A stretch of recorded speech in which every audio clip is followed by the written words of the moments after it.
આપણે બધા આપણા વક્તાઓનું જે પ્રવચન હતું એ સાંભળ્યું અને આપ સૌએ એમને જે અનુસર્યા અને એમને જે વધાવ્યા અને એમને જે દિલમાં વાત ઉતારી, સાથે સાથે પ્રકૃતિના ખોળે અને આ પ્રકૃતિ સૌંદર્યની અંદર આ જે આદિવાસી આપણો વસનારો છે અને આ જ પ્રકૃતિની મહેર અને તડકો, છાયો, વરસાદ, પાણી આ બધી વેટ કરીને આપણે જે લડતો લડી અને આપણે મહેનત કરીએ છીએ, તો આજની મહેનતની આજની આપણી સભાની અંદર આપ સૌ આટલા બધા વરસાદમાં અને આટલી બધી મોટી સંખ્યામાં અને આ હાઇડ્રો પ્રોજેક્ટની લડતમાં આપણે સહભાગી થયા અને આવનાર દિવસની અંદર આપણે શરૂઆતથી આપણા આદિવાસી વિસ્તારની અંદર આ હાઇડ્રો પ્રોજેક્ટ જે આવ્યો અને હાઇડ્રો પ્રોજેક્ટની અંદર આપણા 18 જેટલા ગામડાઓને વિસ્થાપિત કરવાની જ્યારે વાત કરી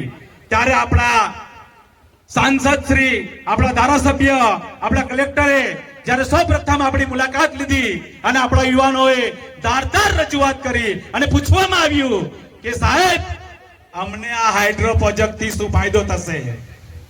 મૂંગી બેરી સરકારના પ્રતિનિધિઓ ત્યાં મૂંગા અને બેરા રહીને આપણને કોઈ જવાબ નથી આપ્યો. એનો જવાબ આપણે માંગીએ છીએ. આપણા જ યુવાનો, આપણા એના સ્થાનિક યુવાનોએ અમને પૂછવામાં આવ્યું કે અનુસૂચિત 5 વિસ્તારમાં સુપ્રીમ કોર્ટનું જજમેન્ટ છે, એ જમીન, એક ઇંચ की જમીન આદિવાસીની કોઈ છીનવી શકતું નથી, તો તમે ક્યાંથી લેવા આવ્યા? આપણા શિક્ષિત યુવાનોએ આપણને કીધું ત્યારે અમને આપણા કલેક્ટર પાસે કે આપણા સાંસદ પાસે કે આપણા ધારાસભ્ય પાસે કોઈની પાસે કોઈ જવાબ હતો નહીં. બસ કહેતા રહ્યા, થવા દો, એક વાર થવા દો. પણ શું થવા દઈએ? તમે અમને કોઈ માહિતી નથી આપતા, કોઈ અમને એની જાણકારી નથી આપતા કે ભાઈ અહીંયા વિસ્થાપન થશે કે હાઇડ્રો પ્રોજેક્ટ આવશે તો આદિવાસી સમાજને આટલો ફાયદો થશે કે આ નુકસાન થશે કે તમને અમે વિસ્થાપિત કરીશું કે નથી કરવાના. જે જમીન અમારી હાઇડ્રો પ્રોજેક્ટમાં લેવાના છે એના વળતરમાં તમે અમને શું આપવાના છે? કોઈ વાત નથી કરી. એટલે આપણે આ લડતને ધીમે ધીમે આટલી મજબૂત કરવા પડી અને ઠેઠ જિલ્લા લેવલથી, તાલુકા અને જિલ્લા અને રાજ્ય કક્ષાએથી નહીં પણ આપણી સાથે દિલ્હીથી પણ આપણા પ્રતિનિધિત્વ કરવા માટે આપણા ઉષાબેન નાયડુ અહીંયા આવ્યા છે, જે વાત દિલ્હી સુધી પહોંચાડવાની છે. અને આ લડત રોડ, રસ્તા અને ઠેઠ વિધાનસભા અને સાંસદ સભા સુધી આપણે પહોંચાડવા માટે આપણે ભેગા થયા છે મિત્રો.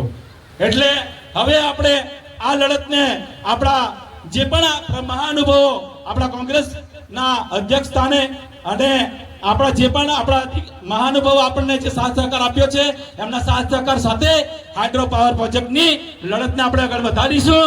દૂર દૂરથી આપ સૌ આવ્યા એમનો પણ અમે આભાર માનીશું. આપણી વચ્ચે દિલ્હીથી પ્રતિનિધિત્વ કરતા ઉષાબેન નાયડુજીનો પણ આપણે ખૂબ ખૂબ આભાર માનીએ છીએ. અને આપણી વચ્ચે આપણા ચાહિતા અને લોક લાડીલા એવા ધારાસભ્ય શ્રી જિગ્નેશભાઈ મેવાણીનો પણ આપણે ખૂબ ખૂબ આભાર માનીએ છીએ, જેમને ત્યાંથી ઠેઠ અહીંયા સુધી આવીને આપણી વચ્ચે ઉપસ્થિત રહ્યા. આપણા નજીક રહેતા અને આપણી વચ્ચે હર હંમેશા 2-4 કલાકની અંદર દોડીને આવી જતા એવા આનંદભાઈ પટેલ સાહેબનો પણ આપણે ખૂબ ખૂબ આભાર માનીએ છીએ. અને આપણી વચ્ચે થોડા મોડા આવ્યા એવા આપણા ચૌધરી સાહેબનો પણ આપણે ખૂબ ખૂબ આભાર માનીએ છીએ. અને આપણી વચ્ચે આ કાર્યક્રમને પહેલેથી કોન્ટેક્ટ કરીને આપણા હાઇડ્રો પ્રોજેક્ટને કેવી રીતે મજબૂતાઈથી લડીએ એનું પ્લાનિંગ કરી અહીંયા આપણી સાથે રહીને આપણા આખા કાર્યક્રમને સફળ બનાવવા માટે સાથ સહકાર આપ્યો એવા આપણા રાજેન્દ્ર પારકી સાહેબને પણ આપણે આભાર માનીએ છીએ. અને આપણા વિરોધ પક્ષના નેતા સુખરામભાઈ રાઠવા સાહેબ અને આપણા વડીલને પણ આપણે આભાર માનીએ છીએ કે આપણી સાથે રહીને લડત લડે છે. એવા આપણા છોટાઉદેપુર જિલ્લાના પ્રમુખ શ્રી શશિકાંતભાઈ રાઠવા સાહેબનો પણ આપણે ખૂબ ખૂબ આભાર માનીએ છીએ. અને આપણા ટાઈગરો અને લડાકુ અર્જુનભાઈ રાઠવા સાહેબ, નરેન્દ્રભાઈ રાઠવા સાહેબ અને